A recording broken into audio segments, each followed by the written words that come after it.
Bonjour et bienvenue à cette formation sur l'application Zoom pour les enseignants. Donc, en premier lieu, ce qu'on va vous demander, c'est d'aller sur le site zoom.us pour aller vous inscrire et vous créer un compte gratuit. On vous demande d'utiliser l'adresse du Cégep pour que ça soit plus facile pour le technicien de vous donner accès à un compte pro. Pourquoi un compte pro? Pour vous donner la possibilité d'avoir plus d'options pour pouvoir enseigner. Par la suite, on va vous demander de vous brancher sur ce fameux site zoom.us et d'aller faire des modifications auprès de vos paramètres de rencontre. Donc, on va vous demander de cliquer sur paramètres de réunion, puis par la suite, dans réunion de base, d'aller cocher retour non verbal. Qu'est-ce que c'est que des retours non verbaux? C'est tout simplement donner la possibilité à votre étudiant de lever le pouce, baisser le pouce, dire qu'il est en pause. Donc, ça vous donne des indications, une rétro très rapide. Il est important de savoir que les cours, c'est la responsabilité du Cégep de les programmer. Donc, on va programmer vos cours pour vous. Vous allez tout simplement avoir à télécharger l'application Zoom sur votre ordinateur pour pouvoir accéder. Donc, à partir de là, vous ouvrez votre application, vous faites connexion, vous vous branchez avec votre adresse courriel et le mot de passe que vous avez choisi. Lorsque vous arrivez à ce moment-là, vous allez arriver sur l'accueil de Zoom. Pour accéder aux formations, donc aux cours qu'on vous a programmés, vous appuyez sur Réunion et à partir de là, vous allez avoir accès à toutes les rencontres que le Cégep a programmées pour vous. Donc, si vous avez deux cours, vous allez avoir accès à deux cours. Si vous avez seulement qu'un cours, vous allez avoir accès à votre cours. En cliquant dessus, vous avez la possibilité de commencer votre cours sans aucune difficulté. Si vous voulez inviter quelqu'un dans votre cours comme conférencier, par exemple, ou co-animateur, vous avez tout simplement à faire copier l'invitation et vous allez avoir le lien de la rencontre avec son numéro pour pouvoir le transmettre par courriel à quelqu'un. Important de savoir, vous avez une rencontre personnelle qui est programmée 24 heures sur 24, 7 jours semaine. Vous pouvez l'utiliser pour faire des rencontres en tout temps. Une autre chose qui est importante à savoir, c'est que vous allez toujours avoir le même numéro de rencontre pour votre cours pour la session complète. Donc, le numéro de la rencontre ne change pas. Ça ressemble beaucoup à un numéro de téléphone. Donc, c'est quelque chose à retenir pour la session. Si vous avez deux cours, vous allez avoir deux numéros complètement différents. Vous avez cependant aussi la possibilité de créer des rencontres. Donc, si on revient dans l'accueil, vous avez la possibilité de programmer des rencontres. C'est-à-dire que si, par exemple, vous aimeriez utiliser Zoom pour faire vos rencontres de département, vous feriez programmer rencontre de département, telle journée, de telle heure à telle heure, et automatiquement, il y a un lien qui se crée, un numéro de rencontre particulier que vous allez pouvoir envoyer à vos collègues. La même chose, si vous voulez rencontrer des étudiants de façon individuelle, vous aurez la possibilité de pouvoir programmer des rencontres. Pour les étudiants, on leur demande aussi de télécharger l'application Zoom sur leur poste. Ça évite beaucoup de problèmes, donc c'est important que ça se fasse. Eux vont avoir seulement à cliquer sur Joindre la réunion et écrire le numéro de la rencontre, tout simplement, donc le numéro du cours. Encore là, c'est la responsabilité du Cégep de transmettre cette information-là à vos étudiants. Il doit écrire son nom, bien entendu, pour que vous puissiez savoir avec qui vous avez affaire. Et à partir de là, il va avoir la possibilité de rentrer. Pourquoi qu'on télécharge l'application? C'est pour nous donner aussi beaucoup plus de possibilités. Donc, quand on a l'application, on a la possibilité de jouer avec certains paramètres. Donc, la langue et certains paramètres intéressants, dont le mode côte à côte. Si j'ai seulement qu'un moniteur avec mon ordinateur, donc à ce moment-là, le mode côte à côte est super intéressant. Il va me permettre de pouvoir jouer avec les images que j'ai dans mon ordinateur, donc sur mon écran. Si j'ai deux écrans, à ce moment-là, ben, vous pouvez cocher mode côte à côte, mais il n'y aura pas de différence. Donc, c'est vraiment seulement pour ceux qui ont un écran. Et lorsque j'ai l'application, j'ai aussi la possibilité de changer la langue. Donc, si mon Zoom est anglophone et que je le voudrais en anglais ou le contraire, je le voudrais en anglais, à ce moment-là, sur la barre des tâches complètement en bas à votre droite, près de l'heure et de la date, vous allez avoir la possibilité d'aller chercher votre icône Zoom et en cliquant dessus et en demandant votre menu contextuel, c'est-à-dire le bouton droit de votre souris, vous allez avoir la possibilité de changer le langage. Lorsque vous changez le langage, il est enregistré, donc ça va être bon pour toutes les prochaines fois, sauf si vous avez un ordinateur du Cégep et que les enregistrements, vous allez avoir à les faire à toutes les fois. Lorsqu'on entre dans votre cours ou dans une rencontre, vous allez avoir ce visuel. Complètement, en déposant votre souris complètement en bas, vous allez avoir cette barre de menu-là qu'on va décortiquer ensemble. Donc, la première chose qu'on voit, c'est le micro et la caméra. Donc, en appuyant sur le micro, par défaut, lorsque vous entrez, les micros et les caméras sont ouvertes, mais vous pouvez les fermer. Donc, en cliquant, vous ouvrez, en cliquant, vous fermez. Lorsque vous avez une barre rouge sur l'icône, c'est parce que tout simplement l'image ou le micro est fermé. À côté du micro, vous avez un petit triangle qui vous permet d'accéder au menu de cet outil-là. Si vous avez plusieurs micros, à ce moment-là, vous pouvez sélectionner le micro avec lequel vous voulez fonctionner. Donc, ça arrive des fois qu'on en a plus qu'un. Donc, c'est important de sélectionner le bon micro. La même chose avec les haut-parleurs et la caméra. Ce qui est important pour le micro et les haut-parleurs, c'est de pouvoir faire des tests aussi. Donc, en faisant test, et ça, c'est bon pour l'enseignant comme c'est bon pour l'étudiant. Donc, ça nous permet de s'assurer qu'on a utilisé le bon micro et que les haut-parleurs fonctionnent très bien. Comme présentateur, avec la version Pro, vous avez des options supplémentaires. Donc, il y a certaines options que vous n'avez pas lorsque vous n'avez pas un compte Pro.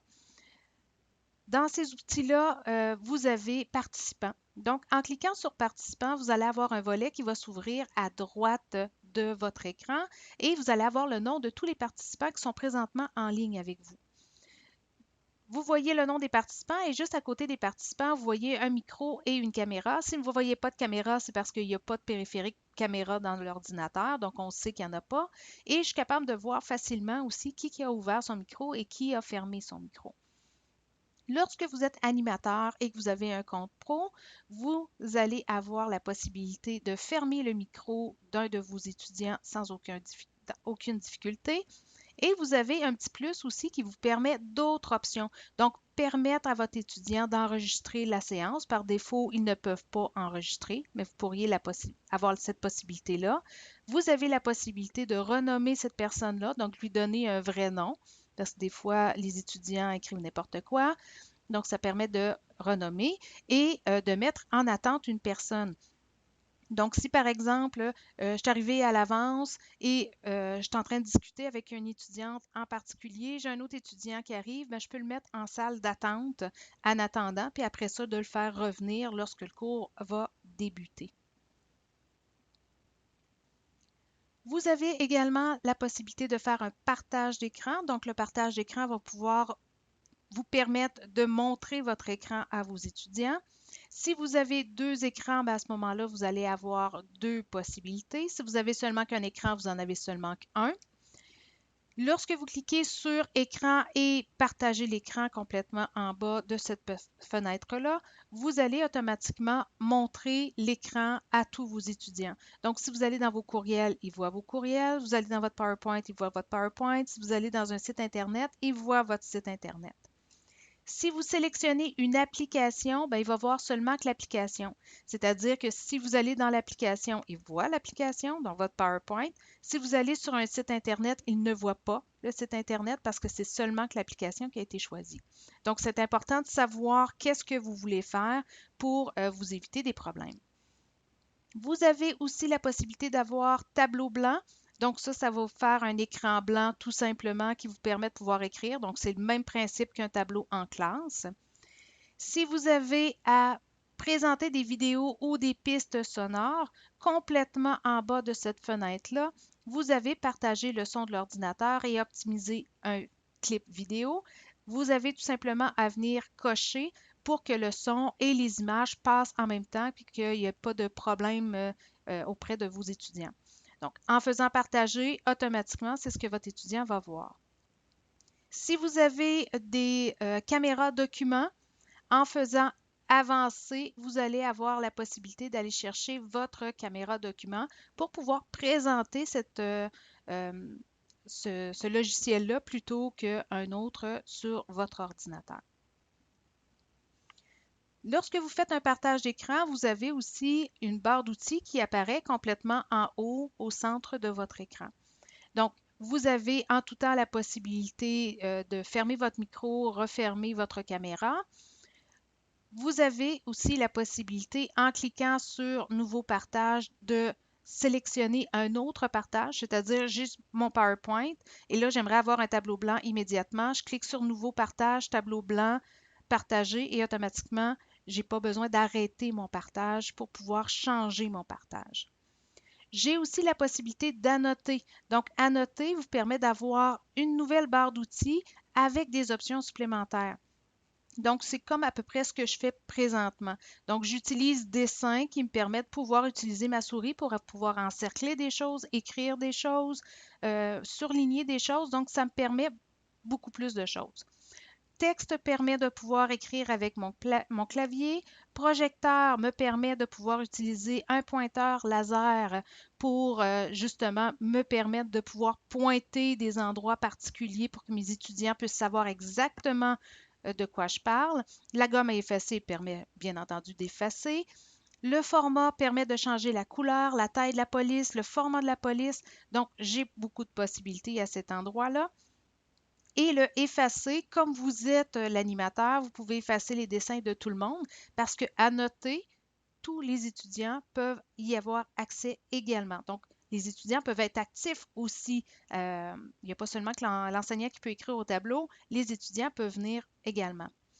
Il y a un petit bouton qui est super intéressant. Donc, si vous faites une activité, par exemple, une dictée trouée ou vous avez un tableau à compléter, puis tous les étudiants travaillent dessus, puis c'est une révision pour un examen, bien, à ce moment-là, vous pourriez faire enregistre. Et en faisant ça, c'est que ça prend un imprime-écran de votre ordinateur. Donc, ça fait tout simplement une image de ce que vous avez fait. Et à partir de là, bien, vous allez pouvoir le distribuer à vos étudiants. Donc, c'est très, très facilitant de pouvoir transmettre des données ou des exercices qu'on a fait avec nos étudiants. C'est important aussi de savoir que dans Word, Excel, PowerPoint, dans Edge, vous avez aussi des outils d'annotation qui sont possibles. Donc, vous n'avez pas besoin d'utiliser nécessairement les outils de Zoom pour pouvoir annoter. Si vous êtes dans Word, par exemple, vous avez un onglet Dessin qui vous permet justement d'utiliser des crayons de différentes couleurs, des surligneurs pour pouvoir surligner dans votre texte. Comme vous utilisez les outils de Word ou de Excel ou de PowerPoint, bien, vous pouvez enregistrer directement dans Word, PowerPoint, Excel vos modifications. Dans Edge, vous avez un outil aussi, donc si vous utilisez Edge pour aller sur Internet, vous avez également un outil qui vous permet d'annoter un site Internet. Donc, si par exemple, j'ai à faire une recherche avec mes étudiants et je veux leur démontrer quelque chose de super important, bien, je pourrais venir sélectionner, souligner, écrire quelque chose sur un site Internet et de pouvoir l'enregistrer par la suite pour pouvoir laisser des traces à mes étudiants. Vous avez aussi en mode partage la possibilité de donner le contrôle à distance ou que les étudiants puissent vous donner un contrôle à distance. Ce que ça veut dire, ça, c'est tout simplement qu'ils vont pouvoir contrôler votre souris de votre ordinateur.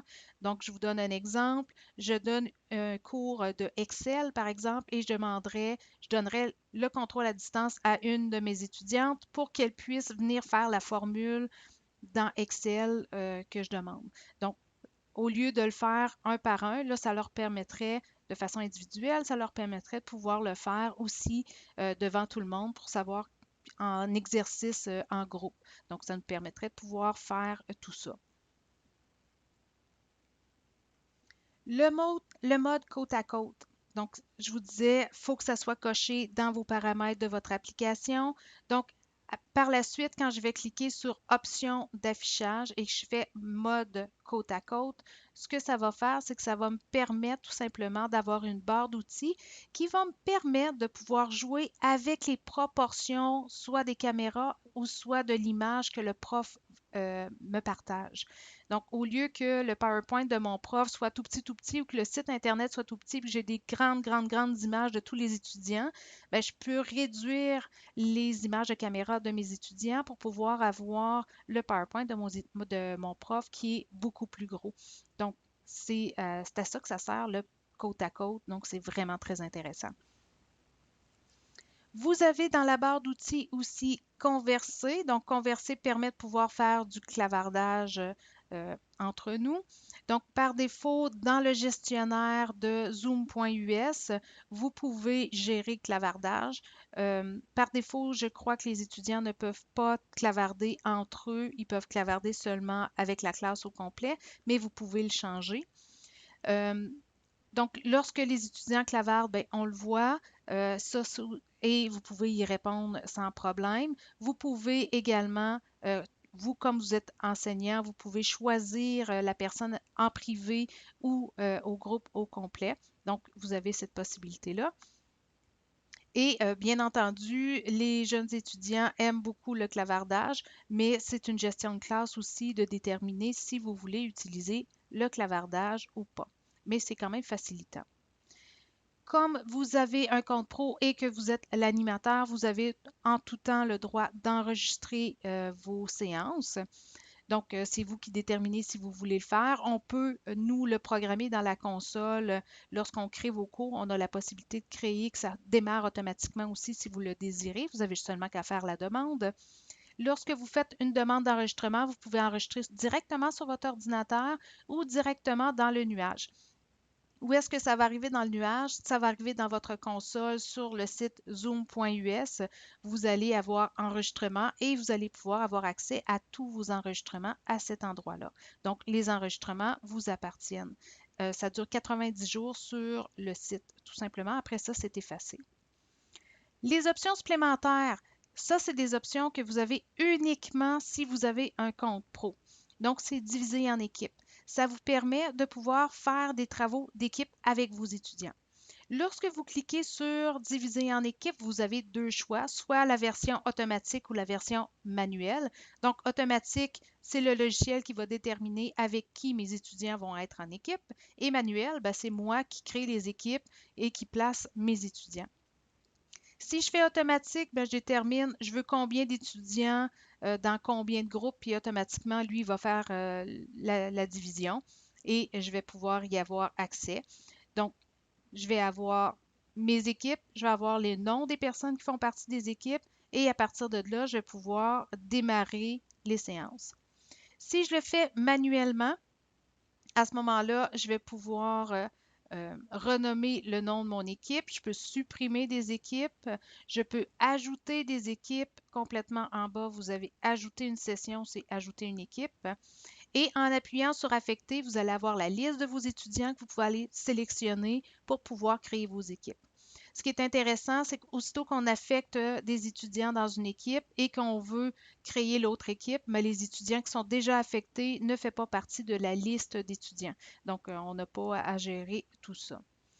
Vous avez aussi la possibilité de gérer certaines options d'équipe. Donc, en appuyant sur Options, vous avez la possibilité de demander à vos étudiants de se déplacer automatiquement dans les équipes, d'autoriser les étudiants à revenir en classe en tout moment. Donc, c'est des options que je peux cocher ou ne pas cocher.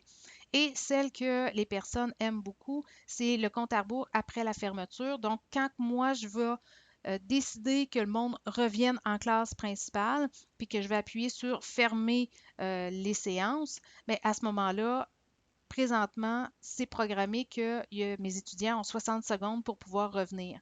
Je peux jouer avec ce chiffre-là pour soit permettre plus de temps ou en permettre un petit peu moins aussi, sans aucun problème. Lorsque mes étudiants, je les envoie. Donc, lorsque j'ai cliqué sur démarrer les séances, à partir de là, ben, je vais voir mes étudiants aller dans leur séance. Donc, ils vont partir de ma classe principale pour pouvoir s'en aller dans leur groupe. Lorsqu'un étudiant n'est pas dans son groupe, je le vois avec le petit rond qui est devant. Donc, si le rond est blanc, c'est qu'il n'est pas dans son équipe. Et si le rond est vert, c'est qu'il est bien dans son équipe et tout va bien.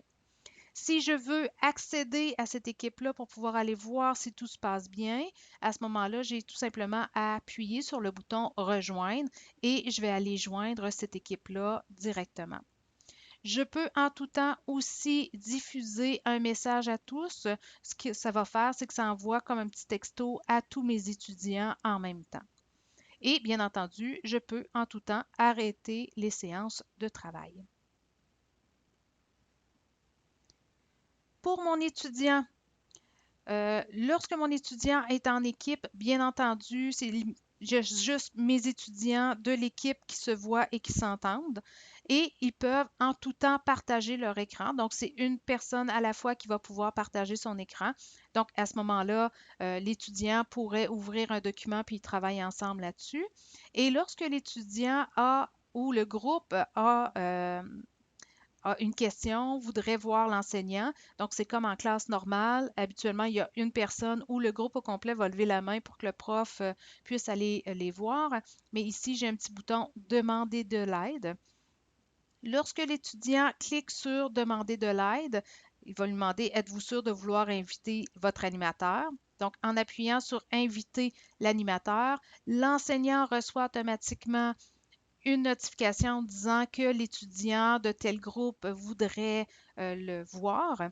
Vous avez deux choix, soit d'y accéder immédiatement ou soit, si vous êtes déjà avec un groupe, de dire plus tard et à partir de là, vous allez pouvoir y accéder. Et lorsque vous appuyez, ben, vous allez pouvoir automatiquement accéder au groupe qui vous a demandé de l'aide. En tout temps, vous pouvez cliquer sur Diviser en groupe et arrêter tout ça. Lorsque vous êtes dans un groupe du côté d'étudiants, lorsqu'on arrête tout ça, il va recevoir une notification disant voulez-vous quitter, vous avez tant de temps pour revenir dans la classe principale. Eux ont la possibilité de cliquer sur Oui, je veux revenir sur la classe principale et ils peuvent aussi complètement en bas à droite cliquer sur Quitter pour revenir dans la séance principale et automatiquement il revient dans la classe principale. Du côté des étudiants, les options qu'ils ont. Donc, en fait, en cliquant sur Participants, ils vont voir la liste des participants, mais ils vont avoir sous la liste les options, donc les rétroactions non verbales que vous avez cochées euh, dans votre site zoom.us. Donc, c'est là qu'ils vont avoir la possibilité de lever la main, petit crochet, ils vont pouvoir avoir aussi café, donc il y a plusieurs possibilités. Ce que ça fait, c'est que ça va se faire devant, euh, en fait, derrière le nom de l'étudiant. Donc, vous allez pouvoir les voir. On demande aux étudiants, bien entendu, si par exemple vous posez la question, j'aimerais que vous mettiez un petit crochet si vous avez bien compris et un X si vous avez des questions. Donc, à ce moment-là, ben, on demande aux étudiants de laisser jusqu'à temps que l'enseignant dise que tout est beau pour permettre qu'on ait une globalité. L'enseignant a aussi la possibilité, l'étudiant a aussi la possibilité de converser en privé avec son enseignant et a la possibilité de se renommer, bien entendu, s'il n'a pas écrit son nom convenablement puis qu'il voudrait faire des modifications.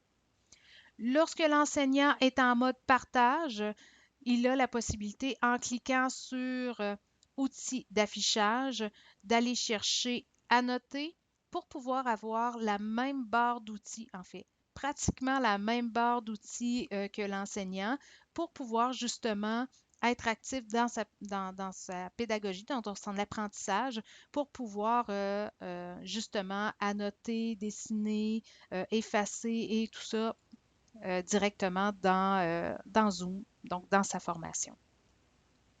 Si vous avez des questions ou vous avez une problématique, vous avez toujours accès au soutien informatique du Cégep en faisant le poste 1010 et vous avez aussi accès à la technicienne en administration, donc technicienne en technopédagogie, Julie Denis.